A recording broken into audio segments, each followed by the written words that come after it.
Hello नमस्ते everyone. अनि आज चाहिँ हामी फेरि पनि नयाँ भिडियो लिएर आएको छौँ हैन। आज चाहिँ हामी हाम्रो एफजेडएस मेरो एफजेडएस आफ्नो ओनरशिप रिभ्यू लिएर आएको छु एफजेडएस को। अनि hope you will enjoy the video हैन।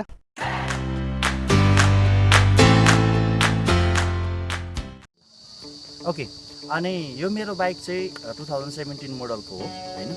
अनि 17,000 जस्तो गुड्यो अहिलेसम्म, 17,000 समथिङ गुड्यो। अनि त्यसपछि अहिलेसम्म मैले सोरुमको चाहिँ 5 वटा सर्भिस गराएँ। अनि सोरुमको छोडेर चाहिँ मैले त्यहाँबाट चाहिँ बाहिर सर्भिसिङ गराएँ।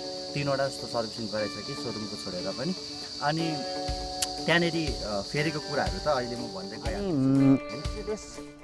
V2 है मेरो चाहिँ। अनि त्यसको रिभ्यू गर्दाखेरि चाहिँ मैले यो बाइकको भागहरूलाई चाहिँ हैन रिभ्यू गर्दाखेरि चाहिँ 3 वटा भागमा सेगमेन्टमा डिभाइड गरेको छु। 3 वटा सेगमेन्ट चाहिँ के हुन्छ भन्दाखेरि एउटा भनेको बाइकको मेरो अहिलेसम्म मलाई भएको फाइदाहरू हैन।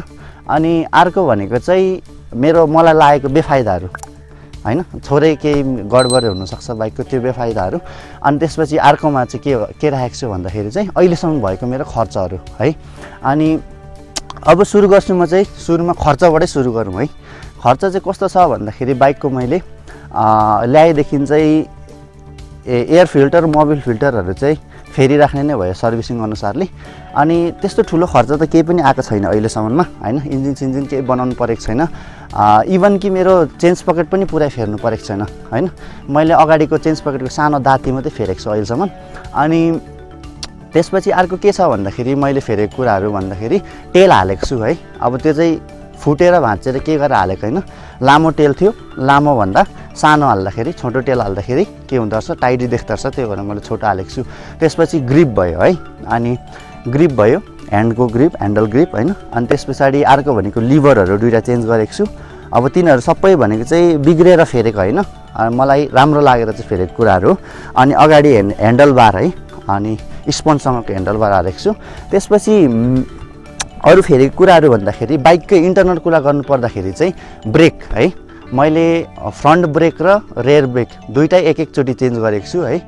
ओके, अनि मैले अर्को चेन्ज गरेको पार्टहरू चाहिँ थोरै छुटेछ है। यो हेडलाइट मैले अगाडिको पावर अलिकति नपुगेको कारणले गर्दाखेरि मैले हेडलाइट चाहिँ NS200 को हालेको छु हेडलाइट हैन। अनि त्यसपछि अर्को भनेको चाहिँ अलिकति फोकसको लागि त्यो हुस्सुहरू लाग्दाखेरि चाहिँ यो लाइटले अलिकति नधान्दा रहेछ, त्यही भएर ब्राइटनेस बढाउनको लागि चाहिँ LED लाइटहरू लगाइदिएको छु हैन। खर्च भएको कुराहरू छुटेको रहेछ।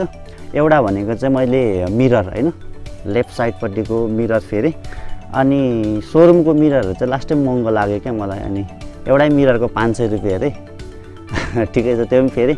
अनि अर्को खर्च भनेको त पूर्व जाँदाखेरि बाटोमा पम्चर भएको थियो पछाडि टायर। अनि त्यहाँदेखि चाहिँ यो टायर हल्का च्यातेको जस्तो देखिन्छ है। अनि त्यो हल्का च्यातेको जस्तो देखिन्छ, त्यो पम्चर भएर हो। अनि पम्चर बनाएँ। त्यति अहिलेसम्म भएको खर्चहरू मैले गाडीमा गरेको। अब म सिधै हाम्रो बाइकको फाइदाहरू हैन एडभान्टेजेसहरूमा जान चाहेँ म। अनि यो एफजेडएस V2 सेगमेन्ट चाहिँ हैन अब निकै पुरानो पनि भइसक्यो, अहिले भित्री पनि आइसक्यो हैन। तर पनि यो बाइकको डिमान्ड चाहिँ किन ज्यादा छ भन्दाखेरि चाहिँ मेन रिजन भनेको यसको रिसेल भ्यालु है। जब यो बाइक रिसेलको लागि हामी बजारमा ल्याउँछौँ भने त्यो बिकिहाल्छ क्या है। त्यस्तो प्राइस घट्दैन पनि हैन, तर रिसेल भ्यालु चाहिँ एकदम राम्रो छ। त्यो भयो एउटा चाहिँ पहिलो एडभान्टेज। त्यसपछि राइडिङ पोजिसन भन्छु है। राइडिङ पोजिसन भन्दाखेरि चाहिँ कस्तो भन्दाखेरि लङ राइडहरू जाँदाखेरि प्रायः जसो बाइकहरूमा चाहिँ ढाड दुख्ने, कुम दुख्ने समस्याहरू हुन्छ। तर यो बाइकमा चाहिँ त्यस्तो समस्या मैले भेटाइनँ। किनभने मैले पनि हैन पूर्वको भिडियोहरू हजुरहरूले पनि हेर्नुभयो होला पहिला हैन। हेर्नु नभएको भने आइबारबाट हेर्नु होला, माथि छ। ओके, अनि त्यो पूर्व जाँदाखेरि चाहिँ अब त्यत्रो 500 किलोमिटरको बाटोहरू हो हैन। त्यत्रो 500 किलोमिटरको बाटो ट्राभल गर्दाखेरि पनि त्यस्तो पोजिसनहरू त्यो दुखेकोहरू चाहिँ केही पनि त्यस्तो फिल नहुने क्या है। त्यही भएर राइडिङ पोजिसन एकदम ठिक छ बाइकको है, राम्रो। अनि नेक्स्ट भनेको चाहिँ अब हाम्रो के को कुरा गर्छु भन्दाखेरि माइलेज है। सबैलाई त अब अलिकति यो सबै कुरा छोडेपछि चाहिँ माइलेजको चाहिँ धेरै अब अलिकति मान्छेलाई हुन्छ नि त हैन, के छ कसो छ भन्ने। त्यही भएर माइलेज चाहिँ म कुरा गर्न चाहेँ हैन। काठमाडौँ भ्यालीभित्रै कुदाउँदाखेरि चाहिँ अब मेरो कलेज ओहोरदोहोर गरिराख्दाखेरि चाहिँ यसले चाहिँ 40 to 45 माइलेज दिइरहेको छ है। अनि म घरतिर जाँदाखेरि चाहिँ अब त्यो हुनु चाहिँ राइडरमा भर पर्ने कुरा हो हैन, कस्तो कुदाउँछ कस्तो तरिकाले रेभहरू कतिको धेरै दिन्छ त्यसमा फरक पर्ने कुरा हो। तर म घर जाँदाखेरि चाहिँ हाइवेमा चाहिँ यसले चाहिँ कति दियो भन्दाखेरि लगभग 50 को रेन्जमा दिएको चाहिँ मैले पाएँ है। अनि त्यो भयो माइलेजको कुरा। अब अर्को एडभान्टेजको कुरा भन्दाखेरि यसको टायर्स है, टायर्सहरू चाहिँ एकदमै ठुलो छ, अगाडिको पनि ठुलो पनि पछाडिको पनि है। अनि त्यस पछाडि यो चाहिँ अरू बाइक 150 सेगमेन्ट हुनु चाहिँ मैले कुनै पर्सनल्ली बाइकलाई चाहिँ कम्पेयर गर्न चाहिनँ, तर 150 सेगमेन्टको बाइकहरू मध्येको चाहिँ टायर ठुलो लागेको चाहिँ यो बाइकको FZS V2। अनि त्यस पछाडि नेक्स्ट एडभान्टेज भनेको मलाई लागेको भनेको सक, अगाडिको सक साथसाथै मेन सक है, एकदमै ठुलो छ सक चाहिँ मलाई लागेको चाहिँ यो 150 को सेगमेन्टमा चाहिँ। अनि त्यो ठुलो भएको कारणले गर्दाखेरि चाहिँ एकदमै राइडिङ दुईजनै बस्दाखेरि पनि पिलियन राइडरसँगै हुँदाखेरि पनि एकदमै राम्रो दिने क्या सक चाहिँ। अब चाहिँ हाम्रो बाइकको चाहिँ बेफाइदाहरू कुरा गरौँ हैन। बेफाइदाहरू चाहिँ मेरो बाइकको चाहिँ पोइन्ट आउट गर्न चाहेँ मैले है। अनि एउटा भनेको चाहिँ ग्राउन्ड क्लियरेन्स भइहाल्यो, दोस्रो भनेको इनिसियल पिकअप, तेस्रो भनेको के छ भन्दाखेरि हेडलाइट एसेम्ब्लीहरूमा थोरै नोइज आउने, त्यसपछि ड्रम ब्रेक सुक्खा हुने। अब ग्राउन्ड क्लियरेन्सको कुरा गर्दाखेरि चाहिँ कस्तो छ भन्दाखेरि नर्मल पिच रोड राम्रो बाटोमा त ठिकै छ हैन, तर अलिकति रफ वे छिरिसकेपछि चाहिँ कस्तो हुन्छ भन्दाखेरि ठोकिने है, ठोकिने तर इन्जिन नै चाहिँ ठोकिँदैन तपाईँको है, डबल स्ट्यान्ड चाहिँ ठोकिरहेको हुन्छ। अनि त्यो ठोकेर होला मेरो डबल स्ट्यान्डको साइड स्ट्यान्डै भाँचिएको छ हैन। ओके, अनि त्यस पछाडि अर्को भनेको इनिसियल पिकअप, सिङ्गलमा त्यति धेरै मतलब हुँदैन, तर पिलियनसँग हुँदाखेरि चाहिँ इनिसियल पिकअपको चाहिँ एकदमै कम भएको फिल हुन्छ ठुलो सिसीको बाइक कुदाइरहनेहरूलाई चाहिँ। अनि त्यो भयो एउटा प्रब्लम। तर सानो सिसी नर्मलकोमा मलाई यतिको माइलेजको कम्पेरिजन गर्दाखेरि चाहिँ, माइलेजसँग कम्पेयर गर्दाखेरि चाहिँ यतिको इनिसियल पिकअप भनेको एकदम राम्रै हो है। अनि अर्को कुरा भनेको हेडलाइट एसेम्ब्ली है, हेडलाइट एसेम्ब्ली चाहिँ FZSको सबभन्दा पुरानो प्रब्लमै हो। पुरानो प्रब्लम चाहिँ कस्तो भन्दाखेरि कच्चीहरू छिरेपछि अलिकति खटाक केही साउन्डहरू चाहिँ आइरहने, सोरुमैबाट लिएको बाइकमा पनि कच्चीमा गएपछि चाहिँ अलिकति रफ वेमा गएपछि चाहिँ आवाज आउने, यो चाहिँ हाम्रो अलिकति मलाई चाहिँ लागेको डिसएडभान्टेजहरू हो। अनि अर्को भनेको ड्रम ब्रेक है, पछाडिको ड्रम ब्रेक चाहिँ सुक्खा भएर कराक गर्ने क्या, त्यो कि आवाज, सानो आवाज देखै गर्ने ब्रेक हाल्दैपछि, त्यही भएर बेला बेलामा खाक्सी हालिरहनु पर्ने है, त्यो भयो। यो चाहिँ हाम्रो बाइकको चाहिँ बेफाइदाहरू भयो। यदि तपाईँ स्पिड एग्रेसन र पावरलाई त्यति मतलब नगर्ने हुनुहुन्छ भने चाहिँ यो बाइक तपाईँको लागि एकदमै राम्रो हुन जान्छ। अनि यदि तपाईँ कलेज स्टुडेन्ट साथै जब होल्डरहरू हुनुहुन्छ भने तपाईँको लागि सायदै राम्रो हुनसक्छ। मेरो विचारमा चाहिँ राम्रो हुन्छ है, किनभने माइलेज एकदमै राम्रो दिन्छ, त्यस्तो पावर पनि चाहिएन, डे टु डे युज भइरहेकै हुन्छ। जस्तै मैले पनि डे टु डे कलेज आउनु जानमा युज गरिरहेकै हो। अनि माइलेजमा चाहिँ एकदम फाइदा भइरहेको छ कि माइलेज चाहिँ राम्रो दिइरहेको छ। यो रह्यो मेरो FZS V2 को 2 इयर ओनरसिप रिभ्यू।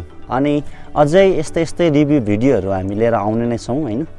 हजुरहरू मेरो भिडियोहरू हेर्दै गर्नु होला, अनि मन परेमा सेयर गर्नु होला, लाइक गर्नु होला हैन, कमेन्टमा पनि भन्नु होला के चित्त नबुझेको कुराहरू, यो बाइकको अरू सम्बन्धित जानकारीहरू लिनु छ भने हजुरहरूले कमेन्ट गर्न सक्नुहुन्छ।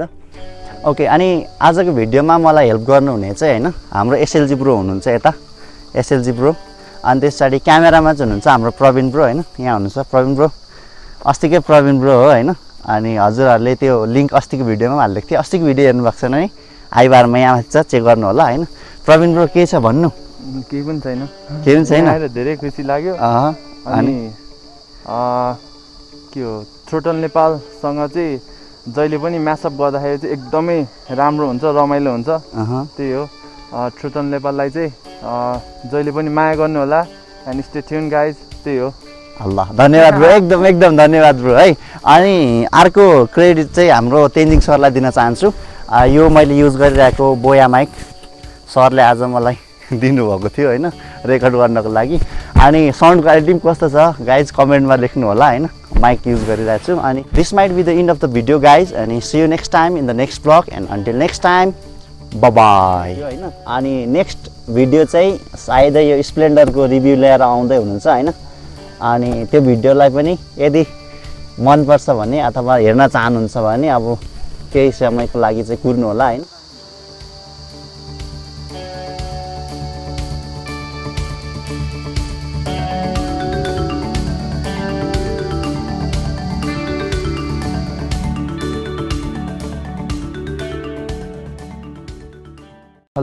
हेलो चेक, माइक चेक हैन, माइक चेक ल छोडिदेऊ त्यो भिडियोलाई।